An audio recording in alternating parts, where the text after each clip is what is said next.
This programme was produced at and first aired on MPR, Manawatu People's Radio, with support from New Zealand On Air. Ka pai Irarangi Tamotu, MPR.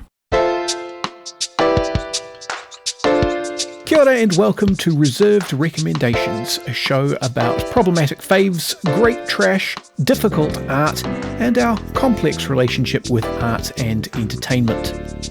My name's Hugh, I'm the host, and I'd like to put in a very mild content warning for this show as a whole. Sometimes our recommendations on this show are reserved just because the thing that we're discussing is in some way not good. But sometimes there are aspects to the art or artist that may be confronting for some people. Read the episode descriptions for more information and do be aware of your listening environment. Kia ora and welcome to another episode of Reserved Recommendations. This is a show about great trash and problematic faves. And I am joined today by Kristen from Wellington. How are you doing? Kia ora, I'm very good. Thank you for having me. Oh, well, I saw you posting a thing on Facebook. This is the second episode now that's arisen because I saw one of my Facebook friends posting a thing and I thought, this is a conversation I'd like to have. And you were talking about wanting to try and rewatch all of Gossip Girl as a form of cultural critique. Yes. Yeah. So basically I was flicking around through Netflix and, because I kind of watched everything, like I clocked Netflix during lockdown. And Gossip Girl was recommended to me again. And I thought, my gosh, I've seen all the episodes, when I was younger. I should totally watch the entire series and then make a podcast about it. And I was kind of half joking, but I might actually do it. Whoa, I mean, far be it from me to suggest that this appearance on this show would preclude you doing that. But the reason that I wanted to talk to you about it is because Gossip Girl is a show I've never watched. In preparation for this, I watched a trailer for the first season, and I'm trying to remember the name of the site because it's astoundingly patronizing. It's like Mojo for her or something like that. Oh. It's like the pink-washed version of some listicle aggregating website. But like there's news, then there's ladies' news. yeah, but it's not even news. It's like top 10 lists about TV shows from 10 years ago, but for girls.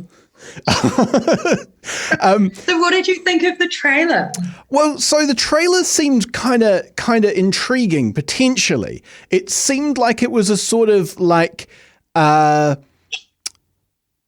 would call it, and I don't know if the dates line up, but like a post-Desperate Housewives is what it looked like in terms of being like essentially a soap, but they have higher stakes and like more ongoing plot. Like there's more sense that there's a beginning and a middle and an end.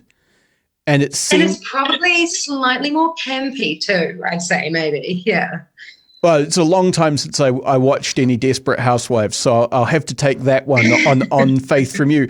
The other thing that seemed like was going to be happening, it was kind of teased in the trailer, but it wasn't ever really fully explained, was that there was a sort of, I don't know, like a spy in our midst dimension? Yes, there is. Which I'm guessing is the titular Gossip Girl. But yeah.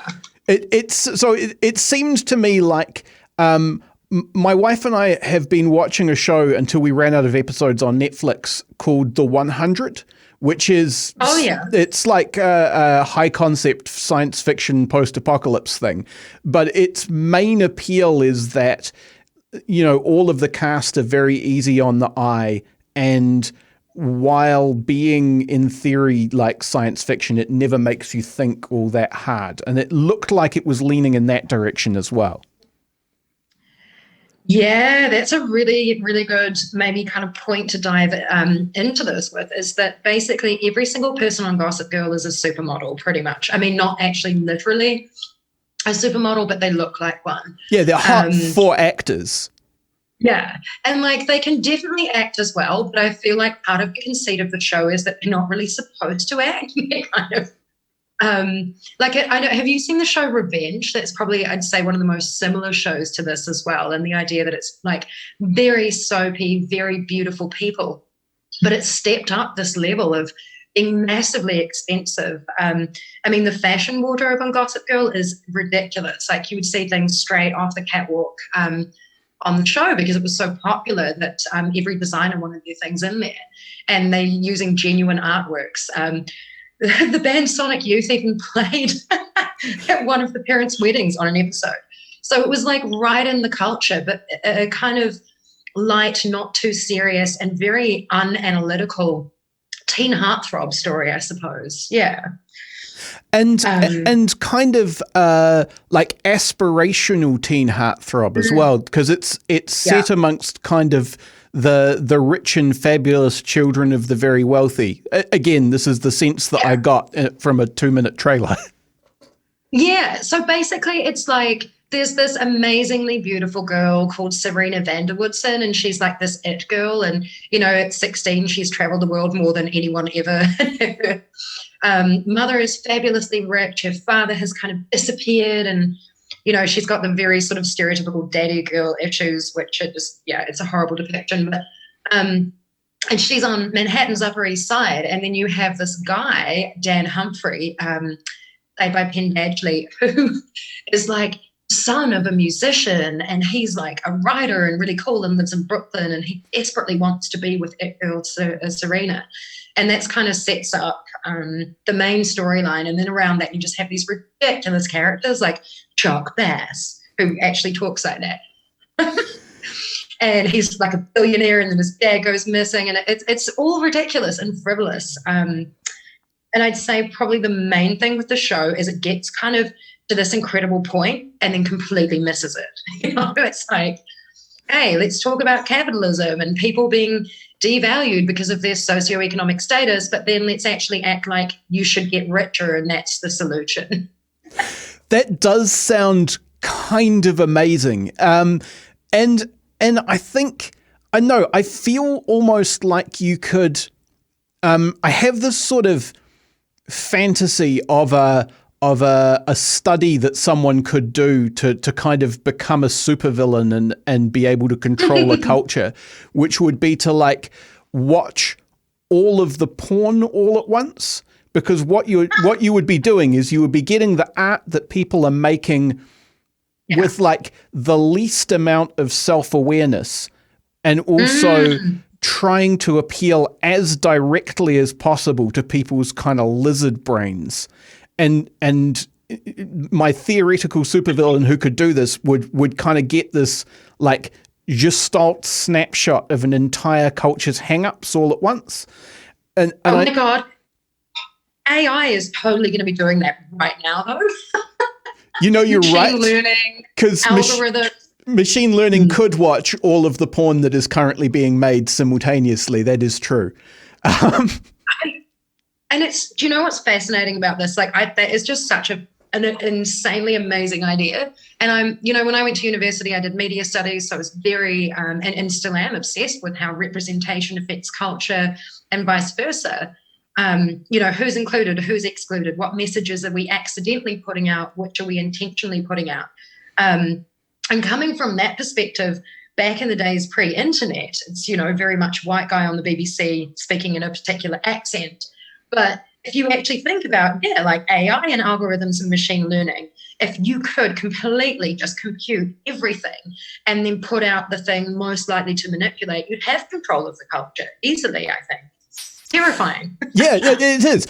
I mean, where I was going with that digression is that I think there is something particularly fascinating about watching media that kind of misses its own point that way, because you sort of get to see it kind of with its pants off, or you get to see the assumptions that the people who made it didn't realize that they'd made in quite an interesting way.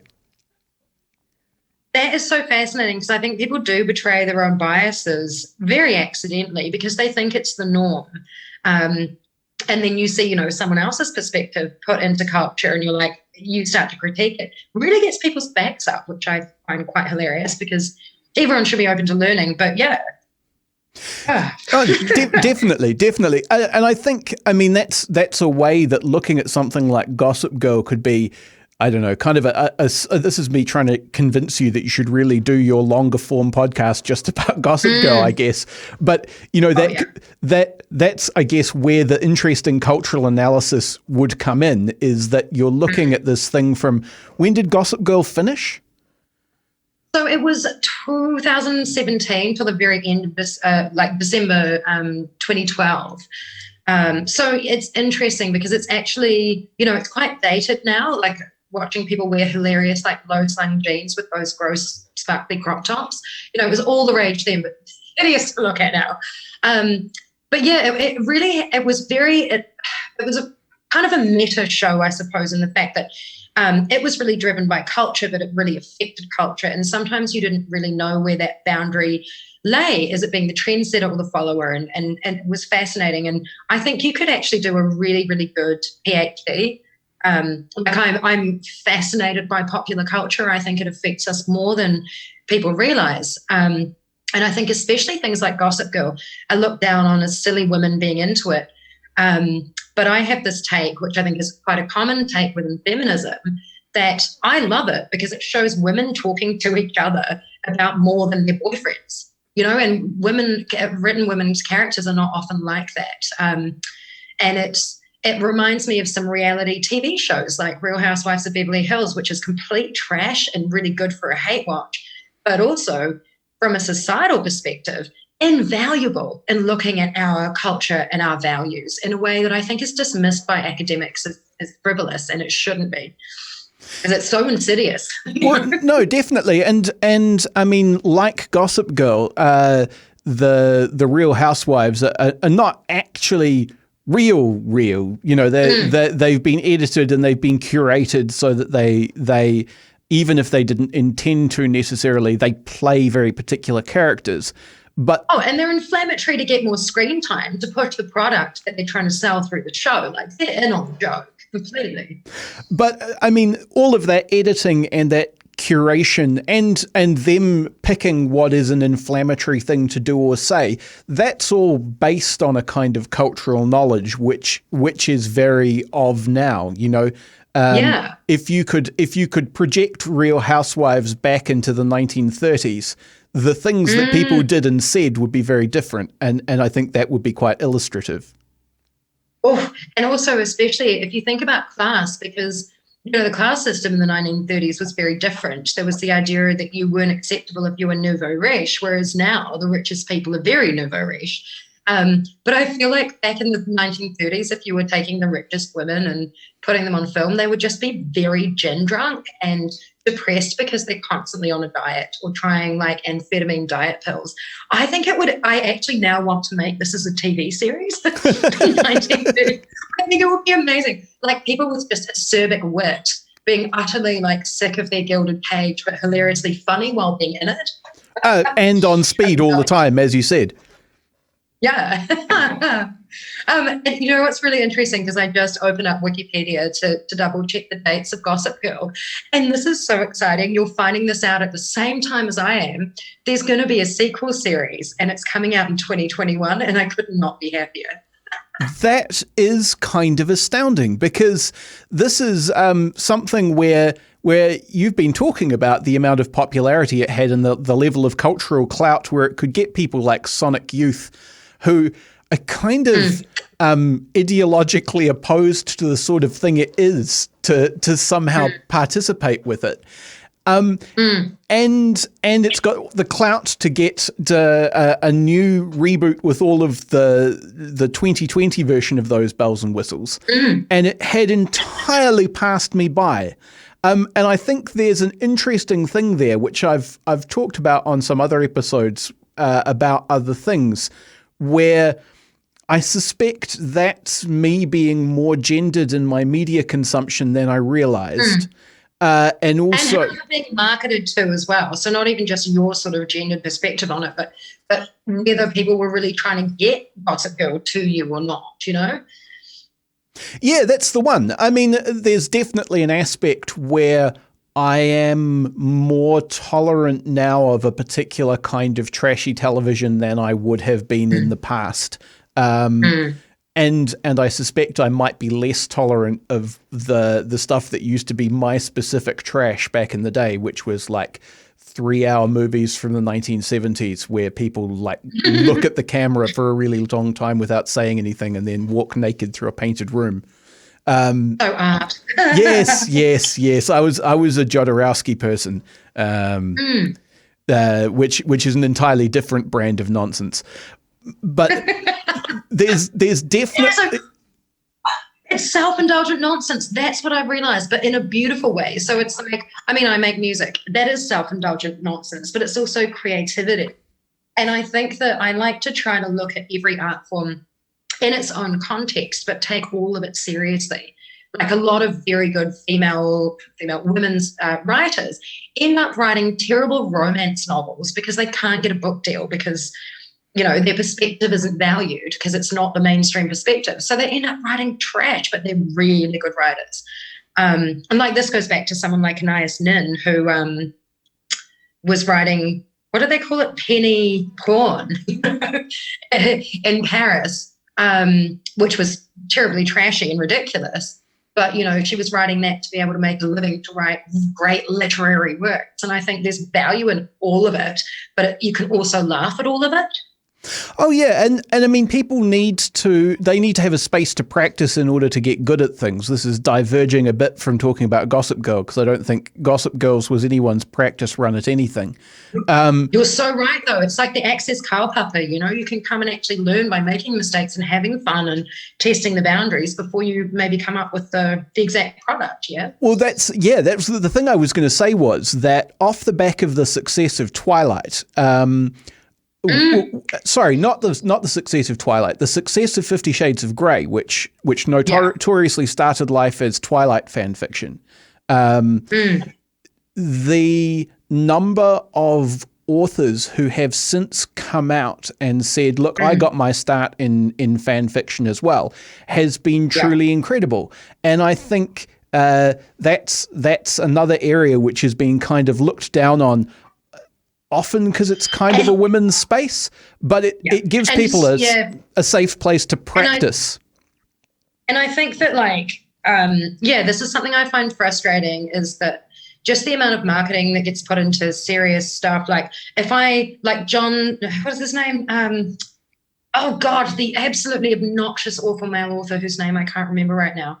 It'll come back to me. That's unfortunately not descriptive enough for me to be able to pick a name off a list, unfortunately. I'm just thinking there's like a particular one that's been super remarkable, but, regardless of that, insert any person there. Their stuff gets sort of rammed down your throat. They become a bestseller, all the rest of it. There's a lot of prestige around it that has no sort of laugh or wink about it. I love stuff that's a little campy, that can laugh at itself, because that shows self-awareness. And when something is too serious, it just becomes boring to me. Like, can you not laugh at yourself? Do you have no power of interrogation? Can you not look at things from different ways? Are you so comfortable in your own privilege that you're so secure that this is the sort of right way to be? It's humorless and it's boring. Whereas I love that, 50 Shades of Grey started off as Twilight fan fiction, and that's hilarious to me. And probably 50 Shades of Grey, don't get me wrong, was terribly written. But what I love is that it made middle-aged women in middle America comfortable with masturbation. I mean, my God, that did more for sexual progress, self-love, ownership of your own body, stopping seeing yourself as an object, realizing that that your sexual pleasure is important. How incredible is that as a cultural movement, even though the writing was terrible? To me, that's social change and social progress in a bizarre kind of way. Yeah. Now, I mean, to return to Gossip Girl, you've been talking about this sense of kind of camp and irony. Do you feel like Gossip Girl is a show that does that? Again, talking as someone who doesn't really have a point of reference for it. So this is the thing, I'm not really sure.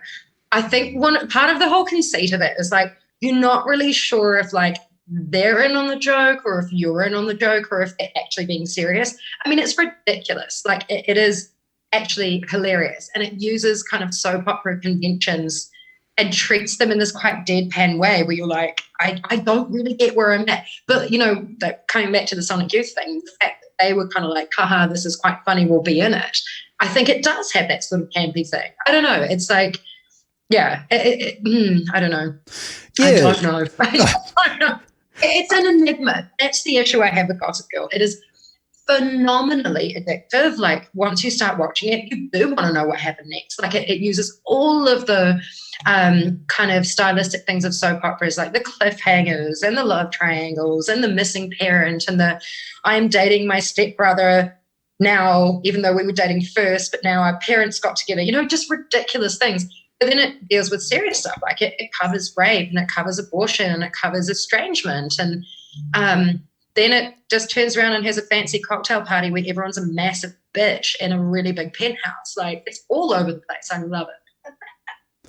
I mean, that is something to be. There is something to be said, I guess, for something that is willing to, take a shot at literally everything. We're going to try and be a serious issues show and a bitchy, witty banter show and very melodramatic soap opera, and we're going to try and do all of those things at once.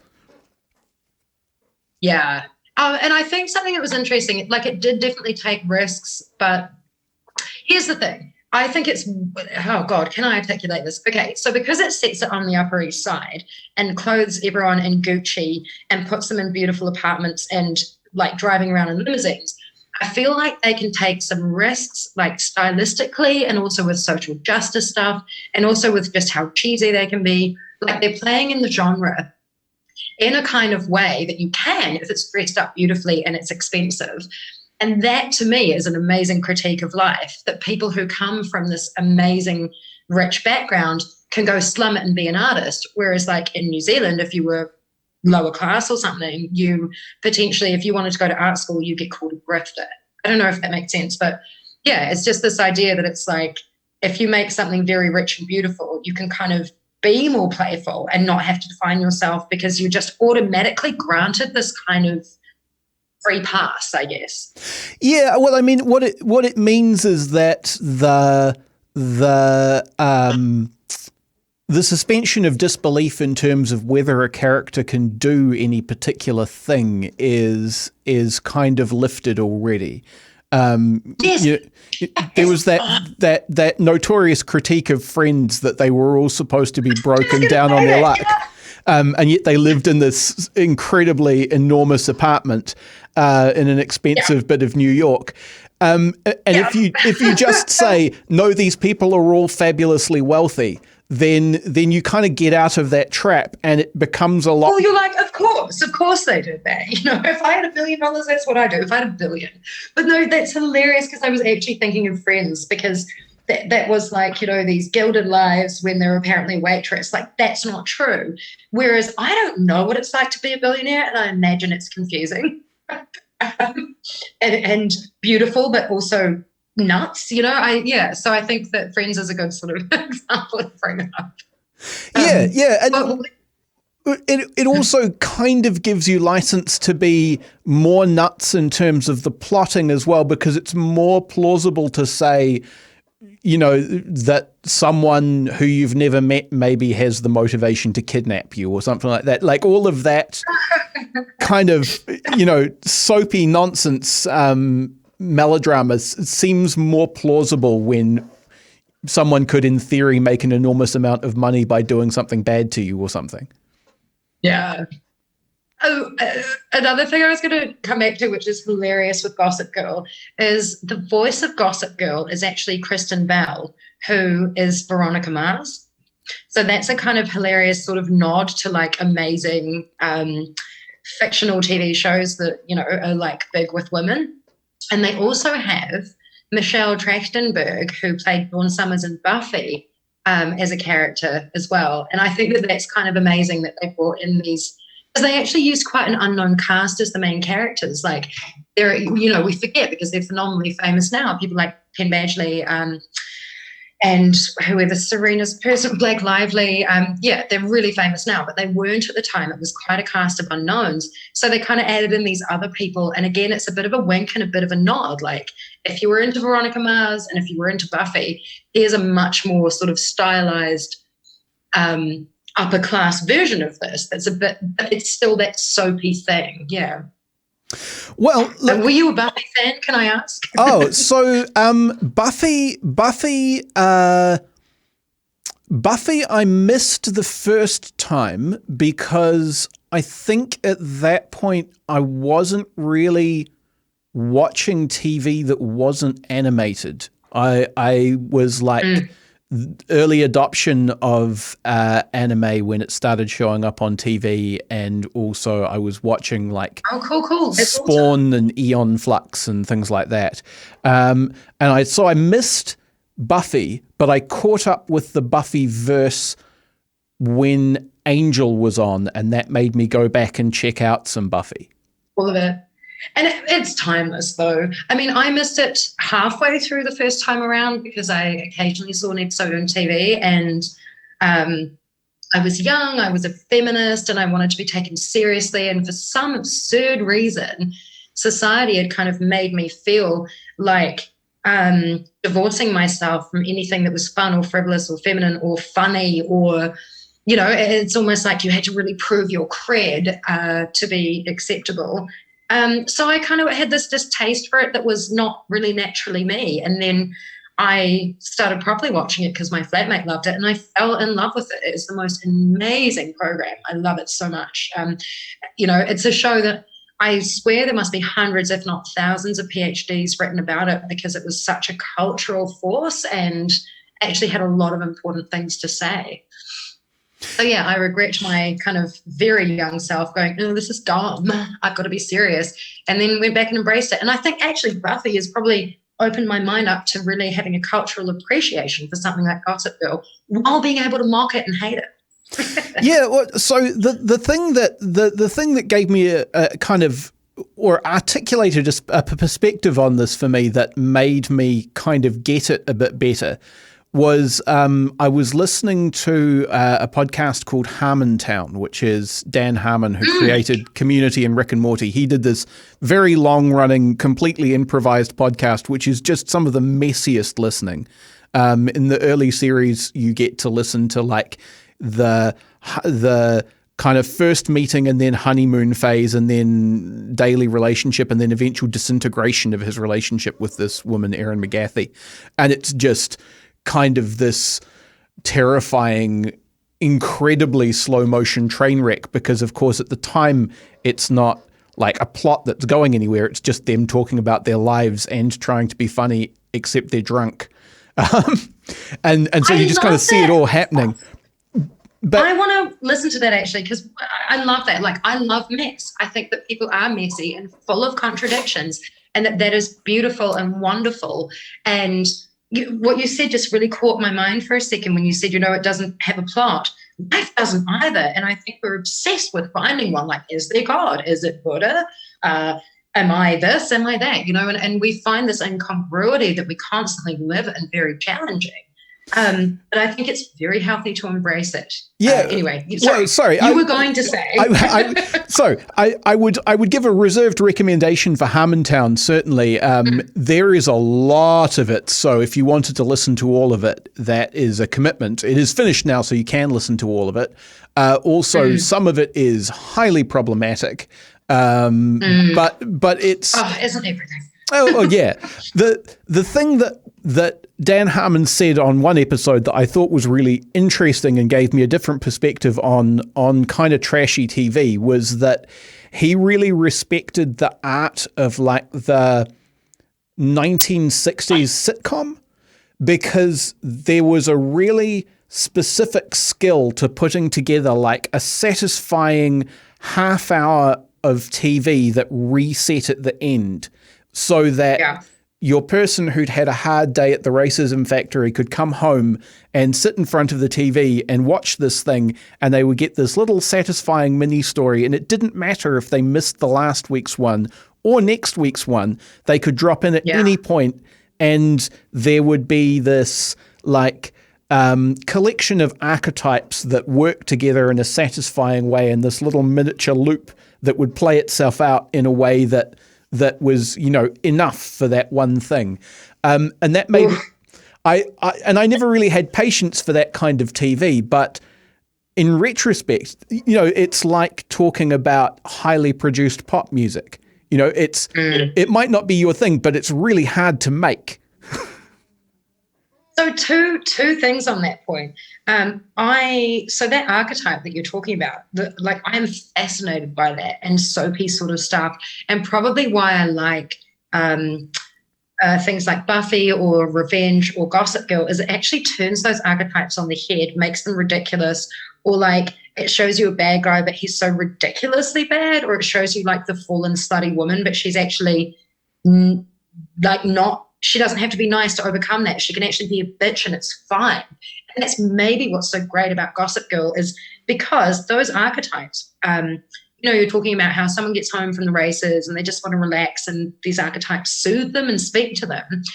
If you were like, no offense, a white middle-class man, and those archetypes suited you and reinforced your ideas or even fed you those ideas, you would feel comfortable. But if you were the housewife, it might have made you feel subjugated and uncomfortable. And I think that that's what's so interesting in the common modern culture now. I mean, if you look at something like that new song WAP by Cardi B and Megan Thee Stallion, how it's blowing people's brains out. And it's like, this is amazing Black feminist women owning their sexuality. And I feel like with that, again, there's like a bit of a wink. It's super campy. They're laughing about it while they're shoving down your throat. They have autonomy and they can do what they want while taking the piss out of like male stereotypical standards of women and sexuality. It's like there's a billion levels to it. Again, so many PhDs will be written about this. But I find that stuff fascinating. And so to go back to your point, when you're talking about those sort of things that show you the archetype, I feel like Gossip Girl on one level does play with those and subvert them, but then it just stops short and starts reinforcing other ones that maybe it doesn't realize that it is, like heteronormativity, race, class. Like it's not so big on that. Yeah. I mean, I think that's a fascinating point. I think this is probably where we will take our halfway break. So we will be right back just after this. If you're a fan of NPR, listening to our podcasts and live stream has never been easier. Just search for accessmedia.nz on the App Store or Google Play and download the app with the kiwi fruit logo. Once you've got it, pick Manawatu People's Radio from the list of stations and go find your new favourite show. Support this show and others like it by giving a donation. For more information, go to www.npr.nz/donate. And we're back. You're on Reserved Recommendations. This is a show about great trash and complicated art. And today I am talking to Kristen. I should have explained also kind of where we know each other from. You're the manager of Wellington Access Radio. So there's an Access Radio connection here, which is always worth playing up because Access Media should get more spotlight. It should. I love Access Media. And kia ora, Hugh, thank you so much for having me on your show today. I feel like we've had so many segues and I keep trying to go back to Gossip Girl and failing miserably. No, this has been an incredibly rambly conversation, but I think it's probably going to be quite an interesting ramble. The point where we were at, where we left off kind of before the break, was you were talking about the way that Gossip Girl is that kind of kind of crafted to be low effort for the viewer TV, but kind of smarter than it needs to be in some ways, and then kind of lets itself down in others. I guess I wonder if you could get more specific about that, because that seems to me like where the appeal of the show would be, really. It is. So I think in some ways, like, there's those CSI kind of shows that make you as the viewer feel smart because you figured out who it was before the detective did. Yeah. but it's actually because the writer fed you the clues, and that's why you know, because you were literally told. But you get this payoff where it's, you're in on it and you know things before other people do. And, you get this emotional reaction to that. And I wonder if it's to do with like gossip and in general. And so thinking about that kind of vibe, Gossip Girl, it's like, it is low effort for the viewer to get involved in, but there's a big high emotional sort of payoff of like, it's in the title, Gossip Girl, right?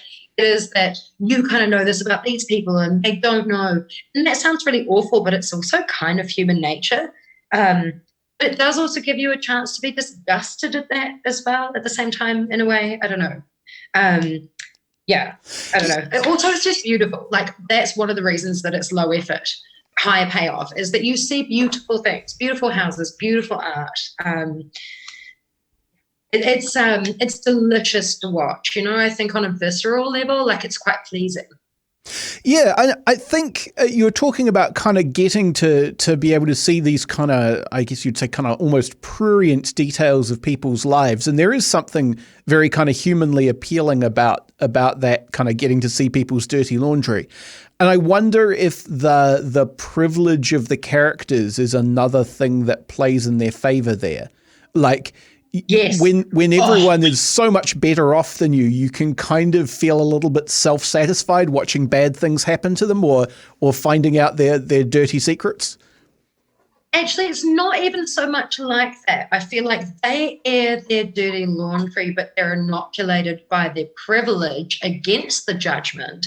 And you actually then, weirdly, end up empathizing with them as human beings more, despite the fact they're portrayed in a quite vapid way. It's odd. It's like, it's almost like, if you put something into science fiction and you make everything else really ridiculous around it, it helps you absorb the moral telling of the tale a little better than if it was in your mundane day-to-day life. It's got a bit of that vibe to it, but then because it doesn't take that far enough and really go there and be really edgy, it can almost get a bit boring at times, I guess. So it's like ridiculous and salacious, but I don't know. Yeah. I'm just rethinking my love for Gossip Girl as I talk to you, because I'm remembering like all of the, the emotional investment and going on a story arc, I think for me is quite big. Since I was a kid, I would have this beautiful thing with escapism and books and investing in characters. And when you invest to a point and you feel a bit let down, it takes the potency out somehow, I suppose. Yeah, I mean, and that's where, of course, all of the fan fiction and stuff comes in. I'm sure there is some fantastic Gossip Girl fan fiction where people have gone, you know what? What if nothing but class analysis, and just ran in that direction as far as possible. Class analysis fan fiction, I'm so on board with that. That would be like my thing. Well, yeah, I think because to be quite clear, I haven't read a huge amount of fan fiction, so I may be talking out my ass here, but my sense is that fan fiction is a space where the concept of Rule 34 of the internet. Like, if you can think of it, then porn of it exists. I'm pretty sure that there is a non-porn version of that formulation. Like, if you can think of fanfic, because not all fan fiction is porn or erotica, although a lot of it is.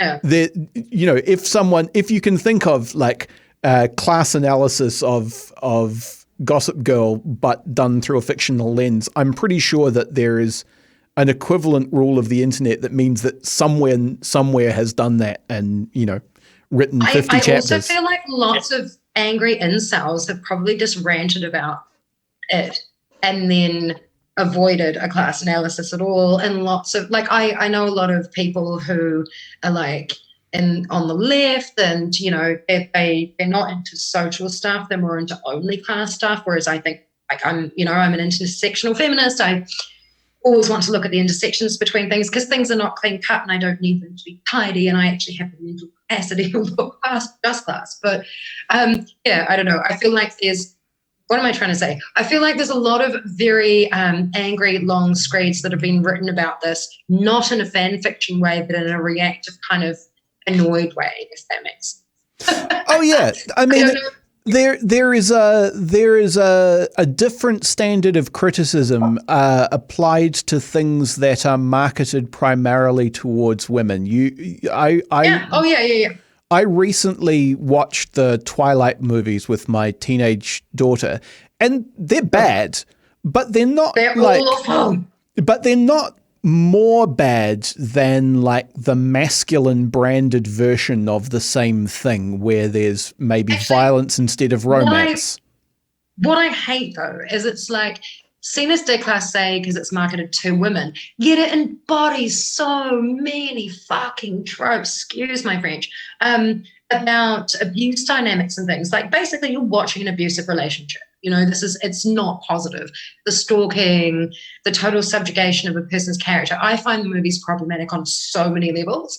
I can't stand them. And I hate that stuff that's marketed to women is seen as lower rent, but yet also still embodies all the patriarchal crap that you're trying to leave behind when you get into that sphere.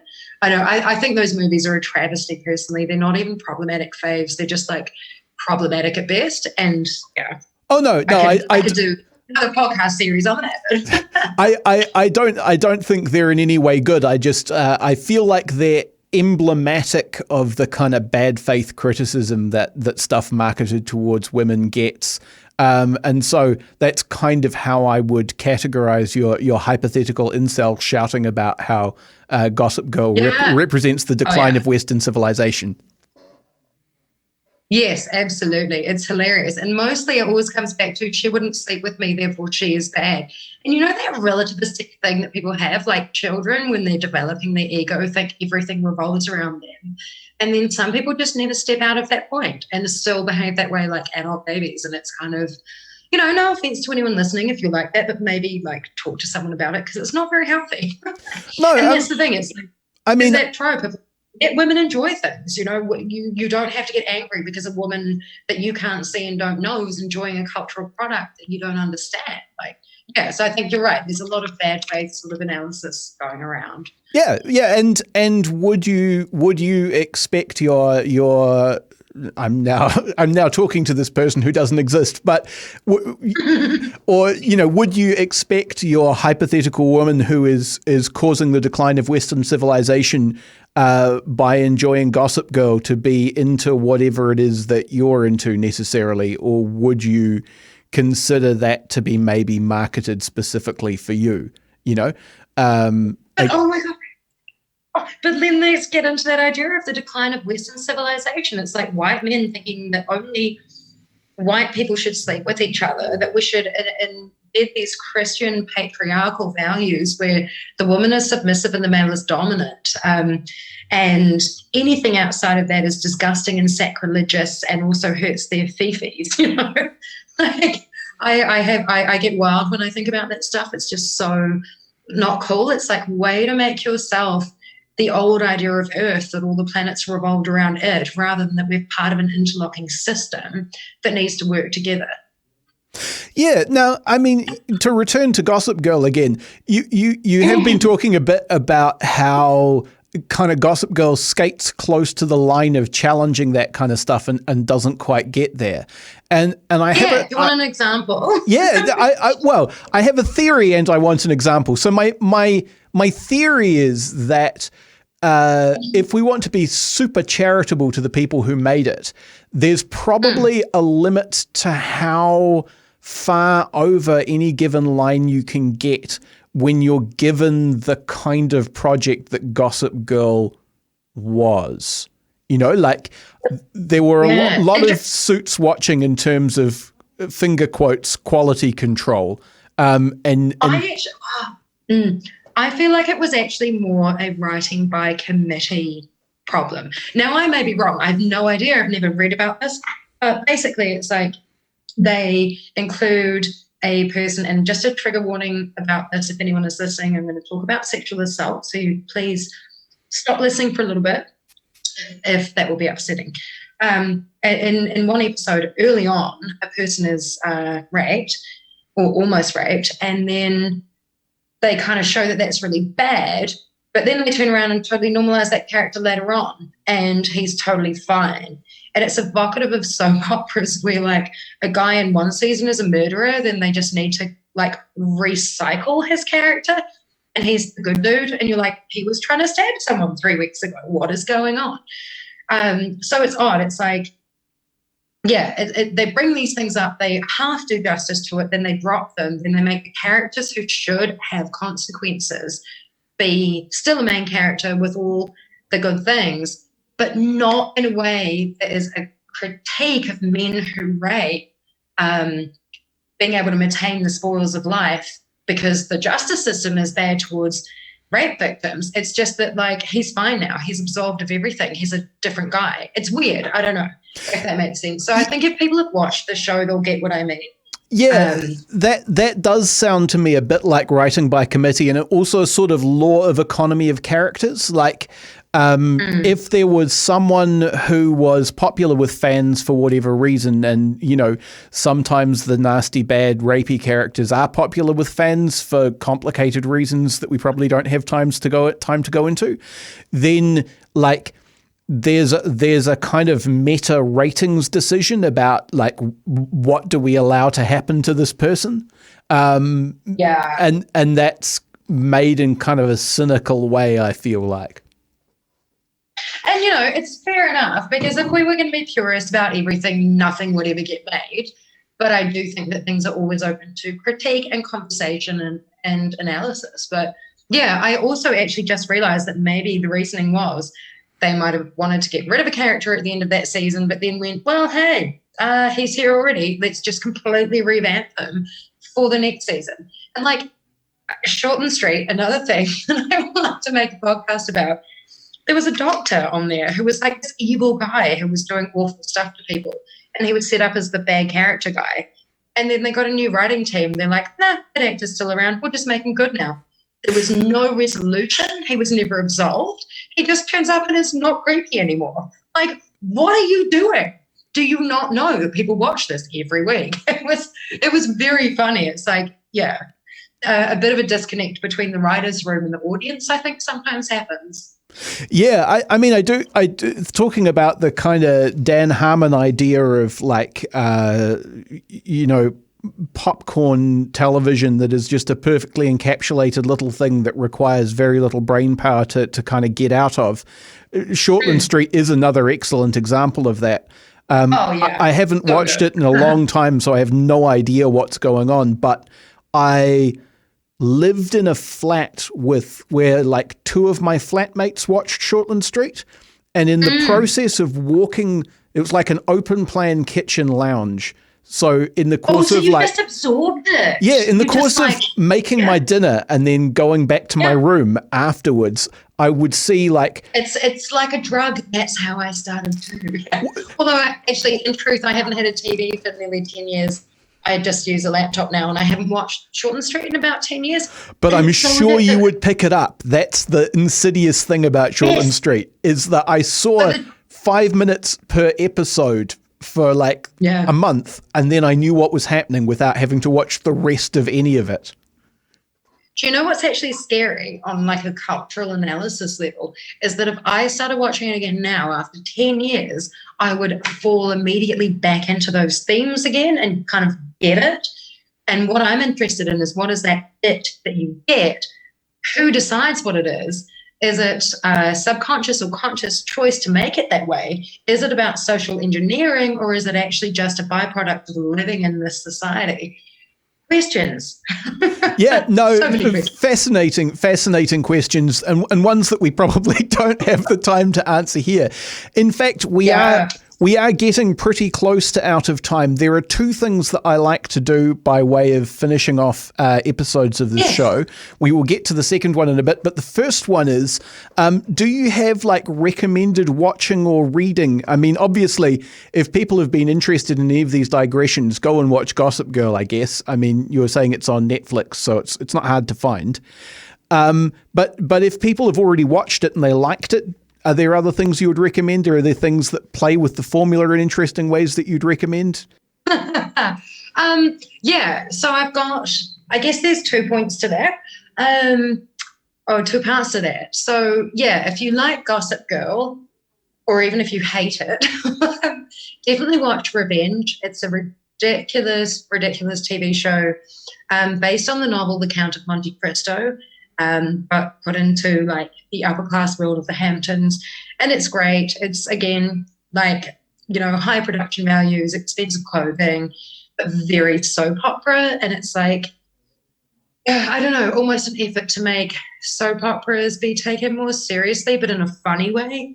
Yeah, it's great. They have like marquee actors and actresses in it who are super famous and do justice to cheesy scripts. I know, it's funny. Again, it's great. The other would be Buffy. I love Buffy. It's great. And if you, I don't know, if you like women doing stuff, it's really good. It's supernatural, it's funny, it plays with genre, like there's a musical episode, they go into comedy, they go into being super dark, they go through a goth phase, like it's quite ridiculous. And Veronica Mars, detective series featuring a 16-year-old detective who is a private investigator, not detective, who solves the cases that the police can't, in a social justice way. So yeah, that's my ilk of awesome. Excellent. Yeah. And then the other bit I was going to say is podcasts. If you're into interesting stuff, my favorite podcast at the moment is called You're Wrong About. It's a history podcast. So I'll read you the little blurb. It says, Mike and Sarah are journalists obsessed with the past. Every week they reconsider a person or event that's been miscast in the public imagination. And examples are they retell the story of Courtney Love through the actual eyes of like historical analysis as opposed to our particular gender ideals of the moment. So, or of that time, I should say. Yeah, it's really good. Excellent. Those sound really good. I was going to say, if you like melodrama that just completely breezes past its problems and does not commit to actually doing the analysis it pretends to be doing, then Money Heist is really good. It's a Spanish kind of heist melodrama about a gang of criminals who take over. There's two kind of like halves of the show, and the first half I think they take over the mint, and the second half they take over anyway, they take over the first one they take over the Bank of Spain, the second one they take over the Mint of Spain, and it's completely over the top. It consciously positions its characters as sort of anarchistic actors against capitalism, but it never stops to consider what that actually means in any sense at all. And it has a major character that is canon, a sexual abuser and rapist and irrationally violent all the time. And it never quite makes up its mind whether or not he's like redeemed or redeemable or anything like that. It just kind of like it kills him at the end of the second season, so he's not around in the present anymore. But he keeps coming back in time in flashbacks, and people kind of talk longingly about how great he was, and it's very weird. But it's a lot of it's a lot of fun because it's high octane melodrama in Spanish, which makes everything more melodramatic, which is great. That sounds amazing. Like I did actually try to watch that, but I was going to sleep and couldn't read the translations. Yeah, and you do want the subtitles because Netflix's voice acting cast for their English dubs are terrible. Oh, so bad. So bad, yeah. So you do, you will need to be able to handle subtitles for that one. My other recommendation has just gone out of my head. Oh no, it would be The 100, which is just it's the future and Earth is uninhabitable, and the remnants of humanity live on a space station, so they drop 100 generically attractive teenagers to the surface of the planet to see if they can survive, and that's the show. And I love it. It kind of like sets up all of these big questions about whether people can coexist or not and all of that sort of stuff, and then just breezes past them for more ridiculous post-apocalypse lore, and people have to keep making like not tough ethical choices, but like the one specific tough ethical choice over and over again with the same result every time. It's really dumb, but I kind of love it. Like no development, no growth, just over and over, like Groundhog Day. Yeah, it's always set up so that there's like an existential choice between two groups of people, and you have to pick one or the other to die. And it doesn't believe in any other kind of ethical choice. It's very silly. I love it. Yeah, it's great. So last thing then, plug your shit. What have you to plug? I know you were in a band, and you also manage Wellington Access Radio. Plug both of those things and anything else you can think of. Oh, cool. Okay, so I am in a band called Tidal Rave. And I say that with such emphasis because people keep thinking it's Tidal Wave. It's an amazing name and hilarious. But we play, I guess, like kind of garagey, new wave, poppy, rocky, surfy stuff, if that's your kind of vibe. You can check us out on Bandcamp at, Tidal Rave. We also have Facebook and an Instagram that's a bit inactive. And we just cancelled a gig that we were going to play this Sunday. We were playing a vegan fundraiser for an animal sanctuary called Black Sheep Animal Sanctuary, and it's the fourth time we've had to cancel one. Gutted. That sucks. Pandemics are bad. But you can also check out Black Sheep Animal Sanctuary because they are halfway between here and Palmy. They're in Levin, I think, and they're really cool. They're just amazing. And then what else? Well, Wellington Access Radio. We love giving a platform for like real voices of diversity to come out. So not this bullshit lip service stuff that happens in other places. That was not a marketing slogan for the station, by the way. That's just me at the end of the day, how I feel. I love it. We're at accessradio.org.nz because we snapped the Access Radio domain before anyone else could. Highly cunning of you. Oh, yeah.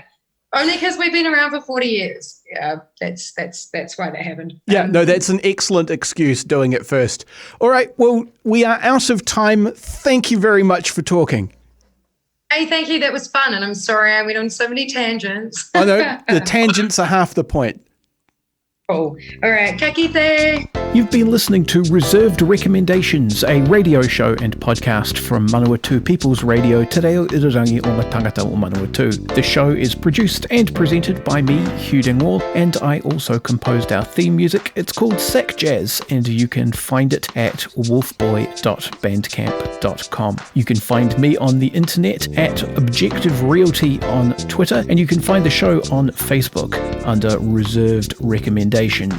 If you've got a reserved recommendation of your own, feel free to pitch it to me in either of those two places. And if you enjoyed the show, why not go ahead and recommend it to a friend? You can find past episodes at www.mpr.nz/show/reserved on Apple Podcasts or wherever you get your podcasts. And remember, Manawatu People's Radio is a non-profit radio station. If you enjoy this or any of their other fine audio programming, why not fling them a couple of dollars? Go to mpr.nz/donate for more information.